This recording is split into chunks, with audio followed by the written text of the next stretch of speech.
Oui, il est bien temps de méditer sur la parole de Dieu. Bonjour frères et sœurs, j'espère que vous allez très très très bien aujourd'hui par la grâce de Dieu et aussi que la semaine se passe très très très bien, toujours par la grâce de Dieu. Bienvenue à vous tous qui m'écoutez pour la toute première fois sur cette chaîne. Aujourd'hui, je vous invite à lire avec moi ce texte très, très, très beau. Je trouve ce texte tellement beau aujourd'hui et je suis sûre que vous aussi, vous allez trouver ce texte encore plus beau. Donc, c'est Jean chapitre 15, des versets 9 à 17. Comme d'habitude, avant de commencer, voici quelques questions que je vous propose d'avoir en tête durant la lecture de ce texte biblique. Qu'est-ce qui vous étonne dans le texte que nous allons lire? Est-ce qu'il y a quelque chose qui vous paraît bizarre dans ce texte? Qu'est-ce qui retient le plus votre attention dans le texte? Est-ce que vous trouvez des liens entre ce texte et d'autres textes? Donc, ayez ce petit guide en tête durant la lecture. Je vous laisse quelques secondes pour bien vous installer et peut-être aussi prendre votre carnet de notes, votre Bible, ainsi de suite. C'est bon? Allons-y. Jean chapitre 15, versets 9 à 17. En ce temps-là, Jésus disait à ses disciples, comme le Père m'a aimé, moi aussi, je vous ai aimé. Demeurez dans mon amour. Si vous gardez mes commandements, vous demeurerez dans mon amour. Comme moi, j'ai gardé les commandements de mon Père et je demeure dans son amour. Je vous ai dit cela pour que ma joie soit en vous et que votre joie soit parfaite. Mon commandement, le voici. Aimez-vous les uns les autres comme je vous ai aimé. Il n'y a pas de plus grand amour que de donner sa vie pour ceux qu'on aime. Vous êtes mes amis si vous faites ce que je vous commande. Je ne vous appelle plus serviteur, car le serviteur ne sait pas ce que fait son maître. Je vous appelle mes amis, car tout ce que j'ai entendu de mon Père, je vous l'ai fait connaître. Ce n'est pas vous qui m'avez choisi, c'est moi qui vous ai choisi et établi, afin que vous alliez, que vous portiez du fruit et que votre fruit demeure. Alors, tout ce que vous demanderez au Père en mon nom, il vous le donnera. Voici ce que je vous commande, c'est de vous aimer les uns les autres. Donc, frères et sœurs, nous venons de lire Jean chapitre 15, des versets 9 à 17. Je commence par vous, comme d'habitude. Qu'est-ce qui vous étonne dans le texte? Y a-t-il quelque chose qui vous paraît bizarre dans ce texte? Qu'est-ce qui retient le plus votre attention? Donc, prenez quelques minutes pour méditer sur ce texte, noter tout ce qui vous vient en tête. Vous pouvez mettre la vidéo en pause ici pour bien méditer sur ce texte-là. Aussi, je vous conseille aussi, si vous avez assez de temps, de lire ces textes pour ce qui est des liens entre les textes. Actes chapitre 10, vous avez les versets. Somme chapitre 97 ou 98 selon votre version biblique. 1 Jean chapitre 4. C'est bon? Ok. Et à la lecture de ce texte ou de tous ces autres textes, que retenez-vous, que découvrez-vous dans les textes d'aujourd'hui?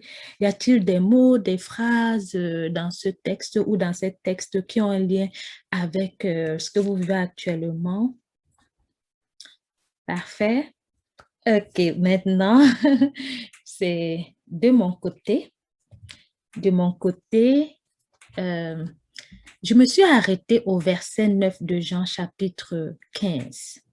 Ce verset dit, « En ce temps-là, Jésus disait à ses disciples, comme le Père m'a aimé, moi aussi, je vous ai aimé. Demeurez dans mon amour. Je me suis posé cette question. De quel amour Jésus-Christ parle-t-il? Car il demande de demeurer dans son amour. Son amour, c'est lequel? En plus, Jésus-Christ donne les conséquences qu'il y a de rester dans son amour. Voici, j'ai pris la liste de ces conséquences-là. Donc, première conséquence, la joie parfaite. C'est au verset 11 où Jésus-Christ dit, je vous ai dit cela pour que ma joie soit en vous et que votre joie soit parfaite. Est-ce que la joie parfaite est de rire tout le temps? Ok, donc c'est ça. Première conséquence, joie parfaite. Première conséquence de rester dans l'amour de Jésus-Christ. Deuxième conséquence, Jésus-Christ nous appellera ses amis. Au verset 15, Jésus-Christ dit, vous êtes mes amis si vous faites ce que je vous commande. Et au verset 15, il dit, je ne vous appelle plus serviteur, car le serviteur ne sait pas ce que fait son maître. Je vous appelle mes amis. Donc, deuxième conséquence, Jésus-Christ va nous appeler ses amis. Wow! Troisième conséquence, nous allons porter beaucoup de fruits et ces fruits vont demeurer pour toujours. Donc, ce genre de fruits-là ne pourrit jamais. C'est éternel, ça durera pour toujours. Quatrième conséquence est la totale. Tout ce que nous demanderons à Dieu le Père au nom de Jésus-Christ, il nous le donnera.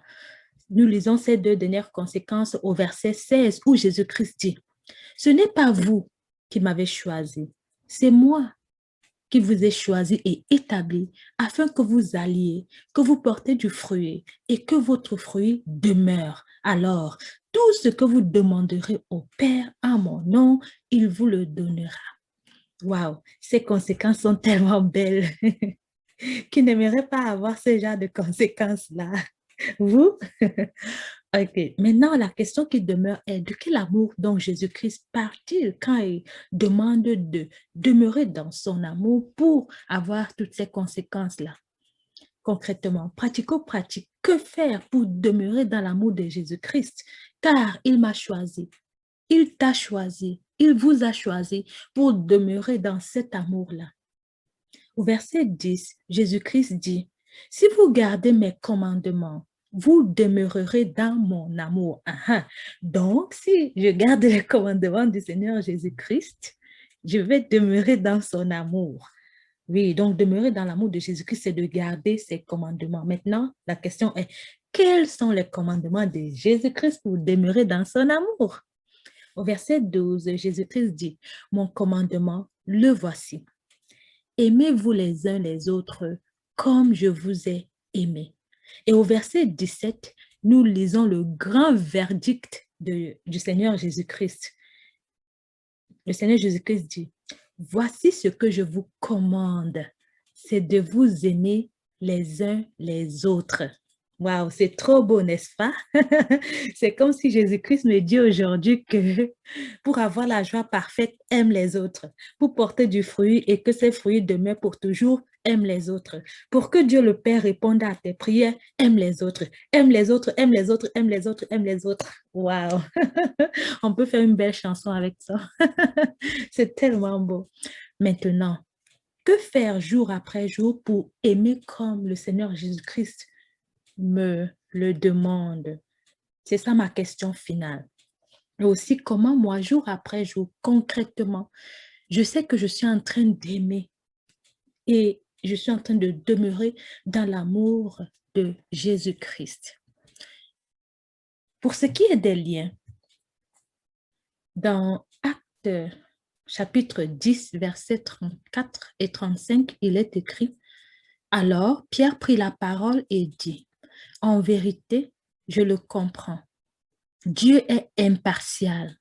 Il accueille, quelle que soit la nation, celui qui le craint et dont les œuvres sont justes. Et dans 1 Jean chapitre 4, versets 7 à 8, il est écrit, petits enfants, aimons-nous les uns les autres, puisque l'amour vient de Dieu. Celui qui aime est né de Dieu et connaît Dieu. Celui qui n'aime pas n'a pas connu Dieu, car Dieu est amour. À votre tour maintenant, si cela n'a pas encore été fait, relisez Jean chapitre 15, versets 9 à 17 et notez ce qui vous étonne dans le texte, vos questions, ce qui retient le plus votre attention. Pour les liens, je vous suggère de lire les autres textes que je vous ai présentés si vous êtes disponible. Donc, comment ce texte résonne dans votre cœur aujourd'hui? Qu'est-ce que vous retenez aujourd'hui? Prenez aussi quelques minutes pour prier, écouter le Seigneur, vous transmettre son message de paix, d'amour à travers le Saint-Esprit. Nous avons toute la semaine pour continuer à méditer sur ces textes-là, à pratiquer l'amour. C'est toute la vie pour pratiquer l'amour, à partager avec les autres et à écouter les enseignements en lien avec ce texte-là. Vous pouvez écrire vos découvertes en commentaire pour que moi aussi je puisse lire vos découvertes si vous le voulez bien. Et je sais que vous le voulez. Merci à tous ceux et celles qui prennent le temps de mettre leurs commentaires. Je lis ces commentaires, ça me touche beaucoup. Merci beaucoup, beaucoup, beaucoup. N'hésitez pas à vous abonner à cette chaîne si vous voulez être notifié lorsque je publie des vidéos sur la parole de Dieu. Excellente journée bénie sous la protection de Dieu le Père Tout-Puissant. À la semaine prochaine. Merci.